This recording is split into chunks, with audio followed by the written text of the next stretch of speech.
Meanwhile, stocks kicking off the week to the upside with tech stocks leading the way on Wall Street. Joining us now is Jeff Klingelhofer, Thornburg Investment Management co-head of investments. Jeff, always good to see you. Let me get your take on this market, Jeff, because we started off the year kind of bumpy here. And obviously, listen, a lot of bulls were saying after that Q4 rip, Jeff, they expected a pause, a breather. I'm interested, Jeff, where do you think we head from here? You know, and if we could spin forward in December, are we higher, lower, about the same? What do you think? Overall, I've said for a while, I think the big question on everyone's mind is recession outright canceled or is recession just delayed? I'm firmly in the camp that what we've seen leading into 2023 and now playing through all the way to 2024 is absolutely a more resilient and strong consumer backdrop than we would have expected. But there's important caveats to that. We're also seeing all sorts of data that does point to that slowdown of the consumer, the slowdown of the corporation, right? That overall spending levels are coming down, financing conditions remain tight. And I think that puts me firmly into the camp that if I look forward all the way to the end of the year, I would be surprised if we've outright avoided a recession in 2024. I do expect a relatively mild one, but I think stocks change flat to end the year flat to down a little bit would be my guess. Okay, so Jeff, where can we start to see evidence of that soft recession that you're talking about? Because if you look at a lot of the economic data, so far so good. So where can I anticipate that and get a little clue as to when that might start to kick off? Yeah, I think Friday was actually a great piece to cue into, right? So the big non-farm payrolls number on the surface looked very good, but when you dig into it, at the 12th consecutive month of revisions downward, right? That's one of those data points that just gives you a little bit of pause. But then following right after it on Friday morning, of course, was the ISM employment conditions that was outright abysmal. I think if you look forward as well, GDP is holding in, but gross domestic income is trending roughly flat.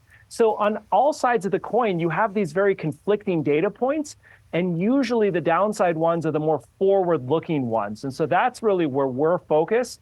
But I would say broadly, you want to focus on the consumer, the resiliency of that consumer, and focus on transition and default rates, which almost every single month we see continue to trend up continually.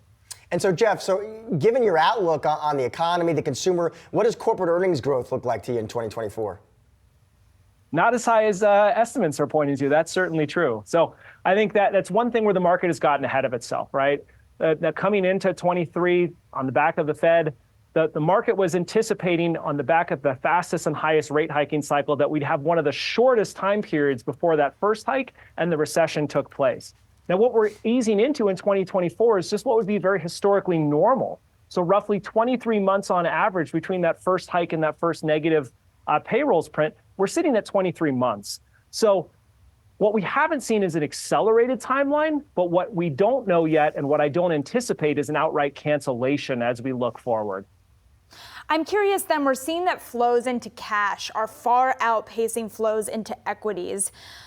Where can investors find clarity this week on where the risk is worth the squeeze, right? As we get CPI data, as we get more economic data, more Fed speak, where can investors find clarity about where the risk is worth it?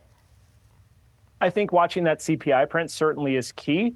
One of the things that we've talked about in the past, I believe, is looking forward, the Federal Reserve has generally been very proactive in its approach to monetary policy. But the fundamental shift that central banks around the world have is they're no longer trying to push inflation up to trend. They're actually trying to push it down. And so the Fed pivot, I think the market's gotten ahead of itself. I certainly don't anticipate, if we don't see a recession, anywhere near the 5.5 rate cuts that the market's currently pricing in. If CPI continues to print close to 2% or perhaps even slightly below the Fed target, that will increase their comfort zone. If we do see those proactive cuts, I think that's one area where I'll have to reassess just my own outlook. Maybe I did miss it. Maybe it's wrong. So I would say focus on the continued fall in inflation and watch central bank rhetoric closely to see if they really are pivoting or just buying more time. And so, Jeff, add it up for us, given your outlook here on the Fed, the economy, the consumer, corporate profits, for viewers who are listening right now, equity investors, what sectors look attractive to you in 2024, Jeff? I would say focus on sectors that have the deep moats. Focus on sectors where even through the thick and thin, they're likely to continue to grow, albeit at modest pace. Some of the dividend payers, some of the domestic banks with just pristine balance sheets, companies like JP Morgan, for instance, we really, really like. So one of the previous stories was the hype around AI. As we look forward, this feels a little bit like robotics to me. Maybe we're a bit premature in how fast this can really change society, but there's a lot of chip players that are surrounded by AI, but aren't necessarily dependent on all of that forward growth coming in, to fruition in the shortened time frame.